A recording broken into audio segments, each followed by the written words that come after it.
엄마! 엄마! 흑백 CCTV 화면이 흔들렸습니다.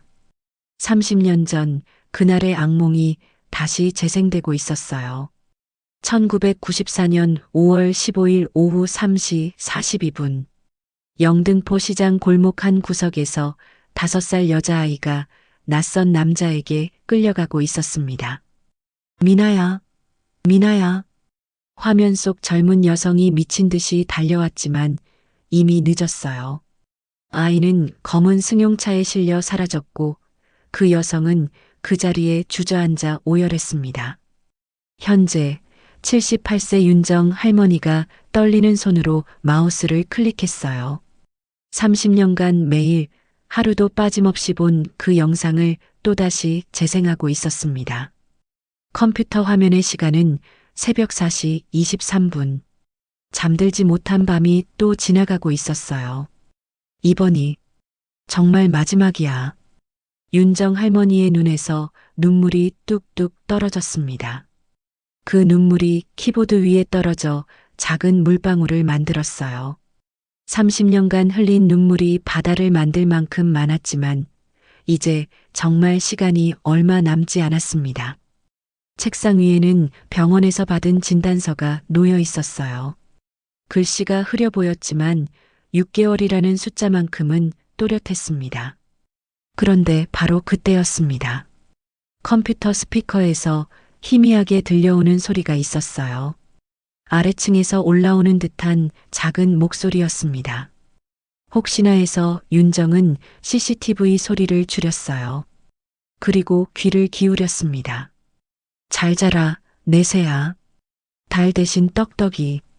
윤정의 심장이 덜컥 멈춰버릴 뻔했어요. 그 노래, 그 가사.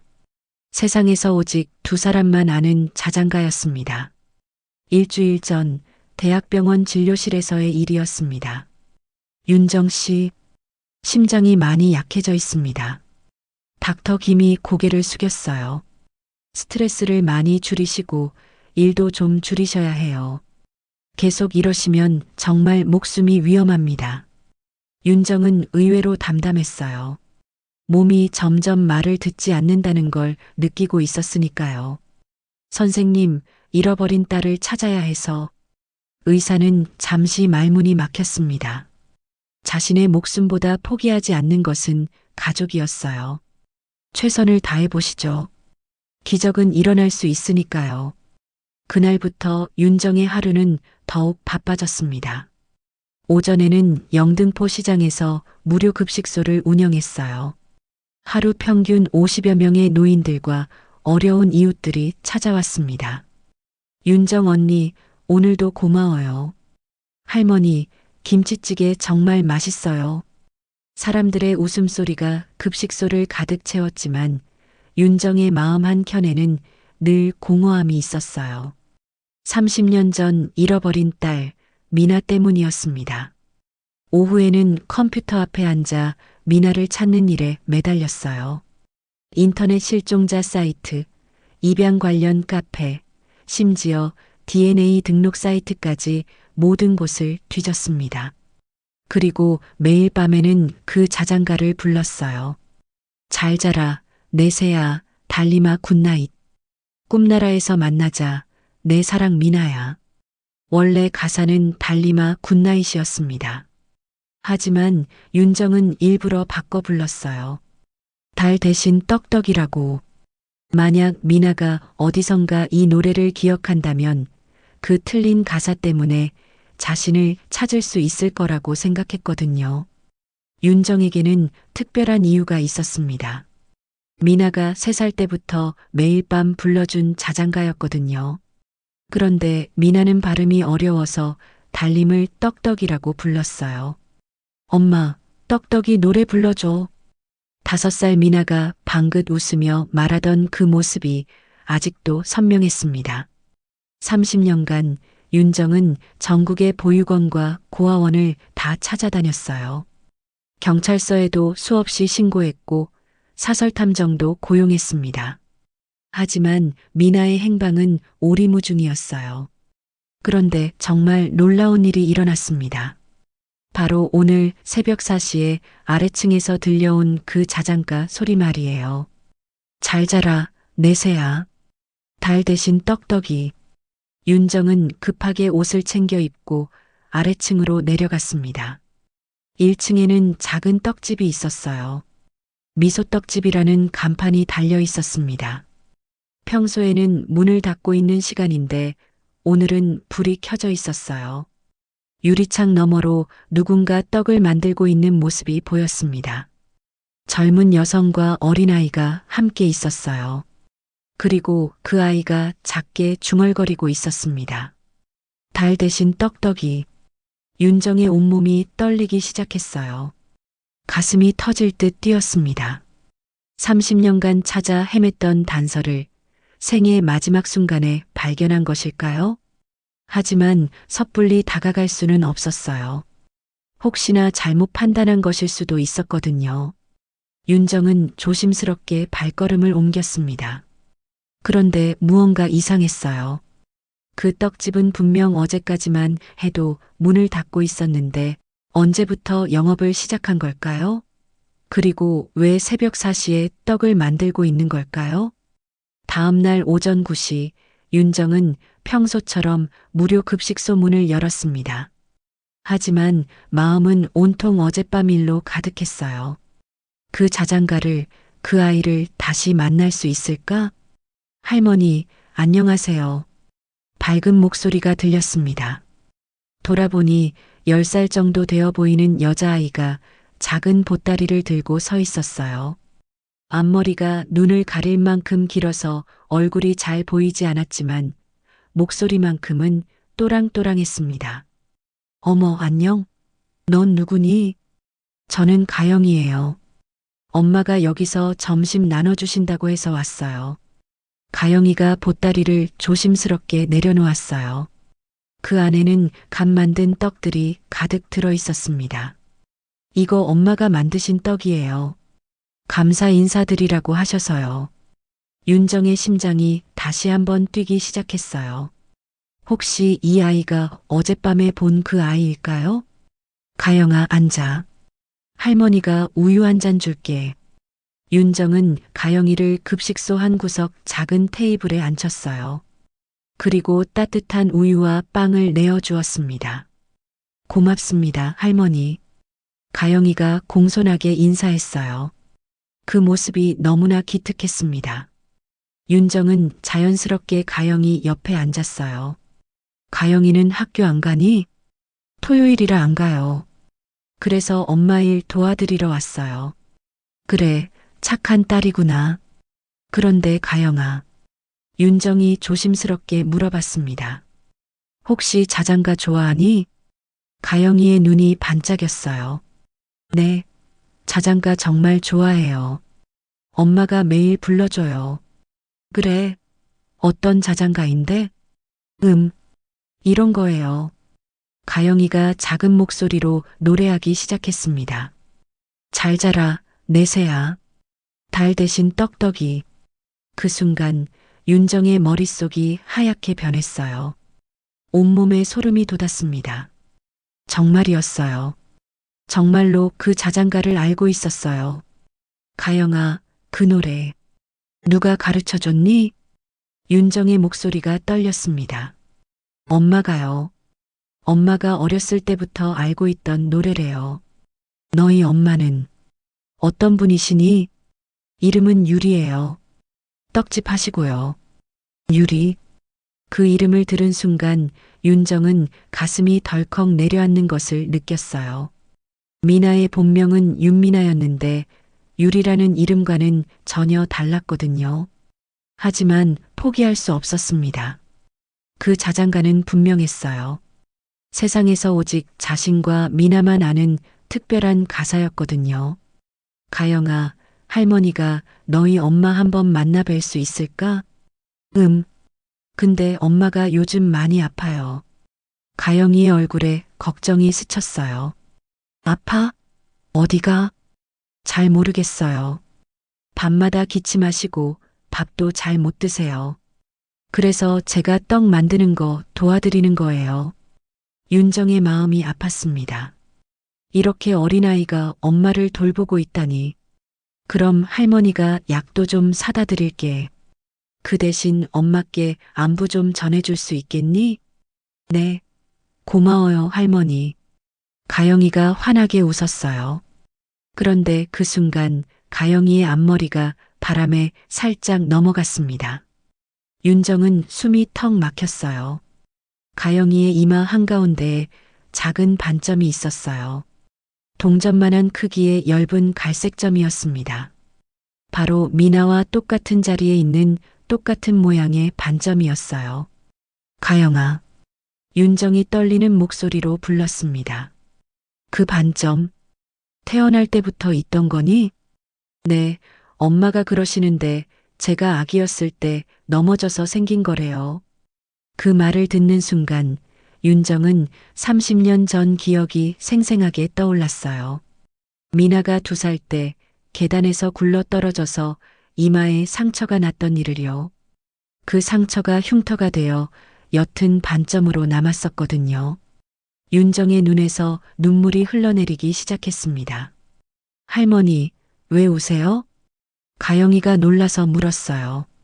아니야, 가영아. 할머니는 너무 기뻐서 그래. 하지만 윤정은 함부로 결론을 내릴 수 없었어요. 세상에는 우연의 일치라는 것도 있었거든요. 그런데 바로 그때였습니다. 급식소 문이 열리며 누군가 들어왔어요. 30대 중반으로 보이는 여성이었습니다. 얼굴이 창백하고 몸이 많이 야위어 보였어요. 가영아, 여기 있었구나. 엄마. 가영이가 달려가서 그 여성의 팔을 잡았어요. 죄송해요. 혹시 저희 가영이가 패 끼쳤나요? 여성이 윤정에게 고개를 숙였습니다. 그 순간 윤정은 온 세상이 멈춘 것 같은 느낌을 받았어요. 그 여성의 눈, 코, 입술의 모양. 30년이 흘렀지만 여전히 닮아 있었습니다. 5살 미나의 모습 그대로였어요. 당신, 혹시? 윤정이 떨리는 목소리로 말하려던 순간이었습니다. 그 여성의 얼굴에 놀라움과 함께 이상한 경계심이 스쳤어요. 마치 무언가를 숨기고 있는 것처럼 말이에요. 안녕하세요. 저는 윤정이라고 합니다. 윤정이 최대한 자연스럽게 인사했어요. 하지만 마음은 태풍처럼 흔들리고 있었습니다. 30년간 찾아 헤맸던 딸이 바로 눈앞에 있는데 어떻게 말을 꺼내야 할까요? 아, 네. 저는 유리예요. 유리가 어색하게 대답했습니다. 그녀의 목소리에는 묘한 긴장감이 섞여 있었어요. 마치 윤정을 경계하고 있는 것 같았습니다. 가영이가 정말 착하네요. 떡도 가져다 주고 엄마 걱정도 많이 하고. 죄송해요. 패 끼친 것 같아서. 아니에요, 전혀요. 오히려 고마워요. 윤정이 유리를 자세히 바라봤습니다. 30년이 흘렀지만 여전히 미나의 흔적이 남아 있었어요. 특히 웃을 때 살짝 올라가는 입꼬리와 말할 때 고개를 약간 기울이는 습관까지 그대로였습니다. 유리 씨, 혹시 시간 되시면 차 한 잔 어떠세요? 윤정이 조심스럽게 제안했어요. 죄송해요. 저는 떡집 일이 있어서. 유리가 황급히 거절했습니다. 그 순간 윤정은 이상한 점을 발견했어요. 유리의 손이 미세하게 떨리고 있었거든요. 그럼 제가 떡집으로 찾아뵐까요? 가영이도 걱정되고. 아니에요. 유리의 목소리가 갑자기 높아졌습니다. 급식소에 있던 다른 어르신들이 모두 돌아볼 정도였어요. 죄송해요. 제가 너무 예민했네요. 유리가 당황해서 사과했습니다. 괜찮아요. 이해해요. 하지만 윤정은 이해할 수 없었어요. 왜 유리가 이렇게 자신을 피하려 하는 걸까요? 엄마, 우리 집에 가야 해? 가영이가 엄마의 손을 잡으며 물었어요. 그래, 가영아. 떡 반죽해야 해. 할머니, 그럼 저희 가볼게요. 오늘 정말 고마웠어요. 가영이가 윤정에게 깍듯이 인사했습니다. 가영아, 잠깐만. 윤정이 가영이를 불러 세웠어요. 그리고 작은 상자 하나를 건네주었습니다. 이거 엄마께 드려. 감기약이야. 고마워요, 할머니. 가영이가 환하게 웃으며 상자를 받았어요. 하지만 유리는 그 상자를 보며 불안한 표정을 지었습니다. 무언가를 두려워하는 것 같았어요. 그럼, 안녕히 계세요. 유리가 가영이 손을 잡고 서둘러 나갔습니다. 윤정은 그 뒷모습을 바라보며 가슴이 답답했어요. 분명 미나가 맞는 것 같은데 왜 이렇게 피하려 할까요? 그날 저녁 윤정은 잠을 이룰 수 없었습니다. 계속해서 유리의 얼굴이 떠올랐어요. 그리고 가영이의 그 반점, 그 자장가. 모든 것이 미나를 가리키고 있었지만 정작 당사자는 자신을 피하고 있었습니다. 내가 잘못 생각하는 걸까? 윤정은 자신을 의심하기 시작했어요. 30년간 딸을 찾고 싶은 마음이 너무 간절해서 착각하는 것은 아닐까? 하지만 그 자장가만큼은 확실했습니다. 달 대신 떡떡이라는 가사는 정말로 미나만 알 수 있는 것이었어요. 다음 날 윤정은 미소떡집을 찾아갔습니다. 하지만 가게 문에는 임시휴업이라는 팻말이 붙어 있었어요. 어라? 어제까지만 해도 열었는데. 윤정이 고개를 갸웃거렸습니다. 그때 옆 상점 주인이 나왔어요. 할머니, 누구 찾으세요? 미소떡집 사장님 좀 만나려고 하는데. 아, 그 집 어젯밤에 이사 갔어요. 네, 이사를? 윤정의 얼굴이 하얗게 변했습니다. 갑자기 짐 싸더니 새벽에 떠났어요. 급한 일이 있나 봐요. 그 말을 듣는 순간 윤정은 무릎이 꺾일 뻔했어요. 겨우 찾은 단서가 다시 사라져버린 것입니다. 왜 도망간 걸까? 뭔가 잘못되고 있었습니다. 유리가 자신을 피하는 이유가 분명 있을 거예요. 그로부터 사흘이 지났습니다. 윤정은 온갖 방법으로 유리의 행방을 찾으려 했지만 아무런 단서도 얻을 수 없었어요. 오후 2시 무료급식소에서 설거지를 하고 있는데 누군가 문을 두드렸습니다. 들어오세요. 문이 열리자 검은 정장을 입은 60대 남성이 들어왔어요. 값비싸 보이는 시계와 구두, 그리고 차가운 눈빛이 인상적이었습니다. 윤정 씨죠? 남성이 낮고 위협적인 목소리로 물었어요. 네, 그런데 누구세요? 제 소개부터 해야겠군요. 저는 차 실장이라고 합니다. 차 실장. 그 이름을 들은 순간 윤정은 이상한 기분을 느꼈어요. 어디서 들어본 것 같았거든요. 대신건설 임원이죠. 아, 네. 그런데 무슨 일로? 윤정 씨, 최근에 이상한 일을 겪지 않았나요? 차 실장이 의미심장하게 웃었습니다. 그 웃음이 소름 끼칠 정도로 차가웠어요. 이상한 일이라니? 예를 들어, 잃어버린 딸을 찾는다거나. 그 순간 윤정의 온몸에 전기가 흐르는 것 같았어요. 이 남자가 어떻게 자신의 사정을 알고 있는 걸까?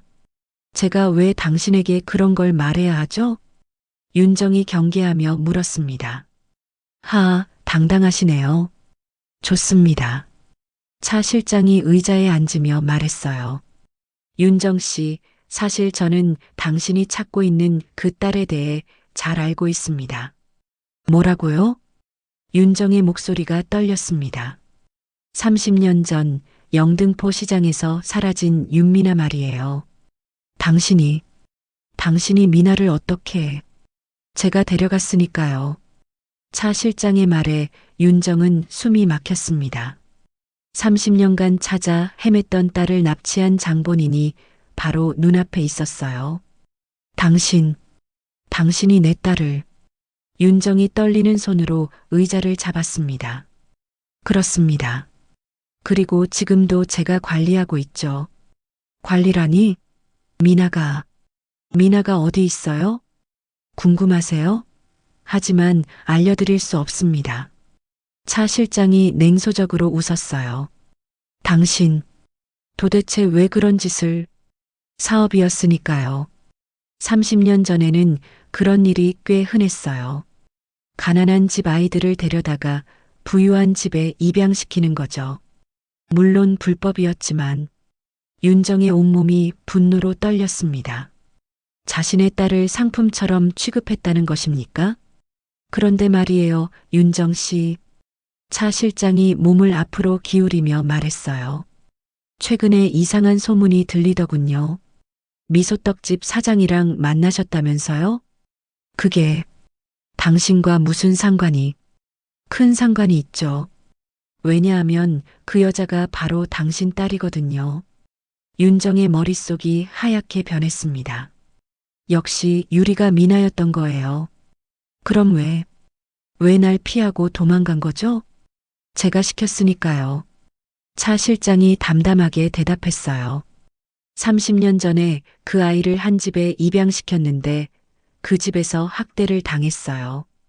결국 시설로 보내졌죠. 그 후로는 제가 계속 관리해 왔습니다. 관리라니 간단해요.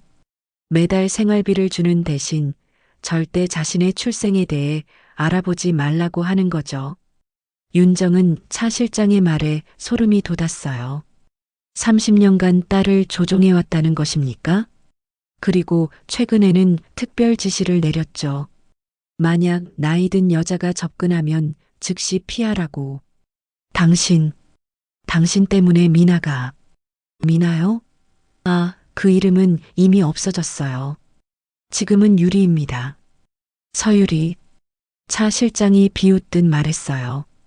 그리고 앞으로도 계속 유리로 살 거예요. 당신과는 상관없이 말이죠. 안 돼요. 미나는 내 딸이에요. 윤정이 일어서서 소리쳤습니다. 윤정 씨, 흥분하지 마세요. 차 실장이 차갑게 말했어요. 당신이 아무리 발버둥 쳐도 소용없어요. 그 여자는 절대 당신을 만나려 하지 않을 테니까. 왜 그런 짓을 하는 거예요? 이유가 있죠. 30년 전 일이 밝혀지면 저도 곤란해지거든요. 불법 입양, 아동 유괴. 공소시효가 지났다고 해도 사회적으로는 매장당할 테니까요. 차 실장이 일어서면서 말했어요. 그러니까 조용히 포기하세요. 어차피 당신도 얼마 못 사실 것 같은데. 뭐라고요? 병원에서 들었어요. 췌장암 말기라면서요? 3개월? 6개월? 윤정은 소름이 돋았어요. 이 남자가 자신을 조사했다는 것입니까? 놀라셨나요? 저는 30년간 이 일을 해왔어요. 정보 수집은 기본이죠. 차 실장이 명함을 하나 내밀었어요. 만약 마지막으로 딸을 보고 싶으시면 연락하세요. 대신 조건이 있어요. 조건? 다시는 찾지 않겠다는 각서를 써주시면 됩니다. 그런 조건을 아니면 영영 못 봅니다. 선택하세요. 차 실장이 문을 향해 걸어가면서 말했어요. 참, 그리고 한 가지 더. 그가 돌아서서 윤정을 바라봤습니다. 그 아이 가영이 말이에요. 정말 예쁘더군요. 혹시 무슨 일이 생기면 안 되니까 조용히 하세요. 그 말에 윤정의 혈관이 터질 것 같았어요. 가영이까지 건드리기 싫어요. 하지만 당신이 계속 방해하면 어쩔 수 없죠. 차 실장이 문을 열고 나가면서 마지막으로 말했어요. 내일까지 생각해 보세요. 연락 기다리겠습니다. 문이 닫히자 윤정은 그 자리에 주저앉았어요. 30년간 딸을 조종해온 악마 같은 남자. 그리고 이제는 손녀까지 위협하고 있었습니다. 어떻게 해야 할까요? 각서를 써주면 딸을 마지막으로 볼 수는 있지만 영영 포기해야 해요. 하지만 거부하면 가영이까지 위험해질 수 있었습니다. 윤정은 떨리는 손으로 휴대폰을 집어들었어요. 그리고 평생 단 한 번도 사용하지 않았던 번호를 눌렀습니다. 여보세요, 박 비서실장이죠? 저 윤정입니다. 지금 당장 회사로 와주세요. 급한 일이 생겼어요. 다음 날 아침 7시, 윤정은 급식소에서 가영이를 기다렸습니다. 어제 차 실장의 위협이 계속 머릿속을 맴돌았어요. 가영이만큼은 지켜야 해. 윤정은 단단히 결심했습니다. 설령 딸을 포기하더라도 손녀는 반드시 보호하겠다고. 8시가 되어도 가영이는 나타나지 않았어요. 평소 같으면 벌써 와 있을 시간이었는데 이상했습니다. 9시, 10시. 시간이 흘러도 가영이는 보이지 않았어요. 윤정은 불안해지기 시작했습니다. 혹시 어제 차 실장의 위협이 현실이 된 것은 아닐까? 오전 11시 윤정의 휴대폰이 울렸습니다. 여보세요? 윤정 씨, 저예요. 차 실장. 차 실장의 목소리가 전화기에서 흘러나왔어요. 윤정의 심장이 쿵쾅거리기 시작했습니다. 혹시 가영이를 찾고 계신가요? 가영이가 어디 있어요? 윤정의 목소리가 떨렸습니다. 안전한 곳에 있어요. 걱정 마세요. 당신이 가영이를. 그렇습니다. 어제 말씀드렸잖아요. 조용히 하시라고. 윤정은 온몸이 떨렸어요. 30년 전 미나를 잃었을 때와 똑같은 공포가 밀려왔습니다. 가영이는 잘못이 없어요. 물론이죠. 그래서 할머니가 현명한 선택을 하시면 안전하게 돌려보내드릴 거예요. 제발, 가영이만큼은 각서만 써주시면 됩니다. 그럼 가영이도 만나고 딸도 마지막으로 볼 수 있어요. 윤정은 선택의 여지가 없었어요. 가영이의 안전이 최우선이었습니다. 알겠어요. 각서를 쓸게요. 현명한 선택이세요. 오후 3시에 한강공원 반포대교 아래로 오세요. 혼자 오시고요. 전화가 끊어지자 윤정은 무릎이 꺾였어요. 결국 딸을 포기해야 하는 상황이 온 것입니다. 하지만 그때였습니다. 급식소 문이 열리며 정장을 입은 50대 남성이 들어왔어요.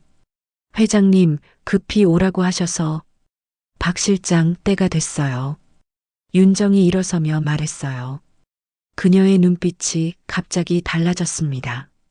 30년간 숨겨왔던 진짜 모습을 드러내는 순간이었어요. 30년간 준비해온 걸 실행할 시간이에요. 네, 회장님. 모든 준비는 완료되어 있습니다. 박 실장이 고개를 숙였어요. 차진우 대신건설 전무 겸 불법 입양 브로커. 30년간 추적해온 그 인간을 드디어 잡을 수 있겠네요. 윤정이 창밖을 바라보며 말했어요. 사실 윤정은 단순한 급식소 운영자가 아니었습니다. 그녀는 대한그룹 회장이었어요. 국내 10대 재벌 중 하나인 거대 기업의 실소유주였습니다. 30년 전 딸을 잃은 후 윤정은 모든 것을 걸고 범인을 찾기 시작했어요. 사설탐정, 경찰, 심지어 해외 수사기관까지 동원했습니다. 그리고 10년 전 드디어 차진우를 찾아냈어요. 하지만 단순히 복수하는 것이 목적이 아니었습니다. 딸을 되찾는 것이 진짜 목표였거든요. 그래서 윤정은 차진우 주변을 서서히 포위하기 시작했어요. 그가 일하는 대신건설의 주식을 조금씩 매입했고 결국 대주주가 되었습니다. 동시에 차진우가 관리하고 있다는 미나를 찾기 위해 무료 급식소를 운영하기 시작했어요. 가난한 사람들이 모이는 곳이니까 언젠가는 딸이 나타날 거라고 생각했거든요. 그리고 드디어 가영이를 통해 유리를 만날 수 있었습니다. 회장님, 그런데 어떻게 차진우를 함정에 빠뜨릴 건가요? 간단해요. 제가 평범한 할머니인 줄 알고 있으니까 방심하고 있을 거예요. 윤정이 미소를 지었어요. 하지만 그 미소에는 30년간 쌓인 분노가 서려 있었습니다. 박 실장, 경찰과 언론에 연락했나요? 네, 모든 증거와 함께 전달했습니다. 30년간의 불법 입양 기록, 아동 유괴 증거, 협박 녹음 파일까지. 좋아요. 그럼 이제 마지막 단계네요. 윤정이 옷을 갈아입기 시작했어요. 평소 입던 소박한 옷 대신 고급 정장을 꺼냈습니다. 가영이 위치는 파악했나요? 네, 대신건설 4억 지하 주차장에 있습니다. 경호팀이 대기 중이에요. 유리, 아니, 미나는 같은 곳에 있습니다. 차진우가 함께 데려왔어요. 윤정의 가슴이 뛰었어요. 30년 만에 딸과 손녀를 동시에 되찾을 수 있는 기회였습니다. 그럼 출발하죠. 30년간 기다려온 순간이에요. 윤정이 문을 열고 나가는 순간 그녀는 이미 무료급식소를 운영하는 평범한 할머니가 아니었어요. 대한그룹 윤정 회장, 대한민국에서 손꼽히는 여성 재벌이자 30년간 딸을 찾아 헤맨 어머니의 진짜 모습이었습니다. 검은 세단이 급식소 앞에 정차했고 윤정은 당당히 차에 올랐어요. 한강공원이 아니라 대신건설로 가세요. 네, 회장님. 차가 출발하면서 윤정은 창밖을 바라봤어요. 30년간의 기다림이 끝나가고 있었습니다. 이제 진짜 전쟁이 시작될 때였어요. 오후 3시 대신건설 4호. 차진우는 지하 주차장에서 윤정을 기다리고 있었어요. 그의 옆에는 겁에 질린 유리와 가영이가 있었습니다. 엄마, 무서워요. 가영이가 유리의 품에 안겨 떨고 있었어요. 괜찮아, 가영아. 곧 끝날 거야. 유리가 딸을 달랬지만 그녀의 목소리도 떨리고 있었습니다. 조용히 해. 곧 그 할머니가 올 거야. 차진우가 차갑게 말했어요. 그때였습니다. 엘리베이터가 열리며 누군가 내려왔어요. 하지만 나타난 사람은 평소의 윤정 할머니가 아니었습니다. 고급 정장에 명품 가방, 그리고 당당한 걸음걸이. 완전히 다른 사람 같았어요. 차진우 전무님, 오랜만이네요. 윤정의 목소리에는 30년간 숨겨왔던 위험이 담겨 있었습니다.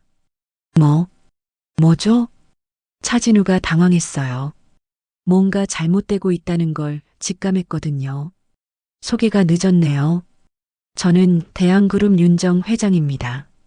그 말에 차진우의 얼굴이 하얗게 변했어요. 대한그룹 회장? 네, 맞습니다. 그리고 당신 회사 대주주이기도 하고요. 윤정이 미소를 지으며 말했어요. 하지만 그 미소는 얼음처럼 차가웠습니다. 그게 무슨 30년 전 당신이 납치한 윤미나의 어머니이기도 합니다. 그 순간 유리가 깜짝 놀라 윤정을 바라봤어요. 윤미나? 그게 그래, 유리야. 아니, 미나야. 윤정이 유리를 바라보며 눈물을 글썽였어요. 엄마가 30년간 너를 찾았어. 단 하루도 포기한 적이 없었어. 이게 무슨 일이에요? 유리가 혼란스러워했습니다. 모든 게 계획이었어요. 윤정이 차진우를 노려보며 말했어요. 무료급식소도 시장에서의 만남도 모든 게 당신을 잡기 위한 함정이었습니다. 차진우는 이제야 상황을 이해하기 시작했어요. 당신이 그럼 처음부터 그렇습니다. 10년 전부터 당신을 조사했고 5년 전부터는 본격적으로 계획을 세웠어요. 윤정이 휴대폰을 꺼내며 말했어요. 30년간의 불법 입양 기록, 아동 유괴 증거, 그리고 어제 저를 협박한 녹음까지 모든 증거가 이미 경찰에 전달됐습니다. 그럴 리가 없어. 차진우가 소리쳤어요. 바로 그때였습니다. 지하 주차장으로 경찰들이 우르르 들어왔어요. 차진우 씨 아동유괴 및 불법 입양 혐의로 체포합니다. 안 돼. 차진우가 도망치려 했지만 이미 늦었어요. 경찰들이 그를 둘러쌌습니다.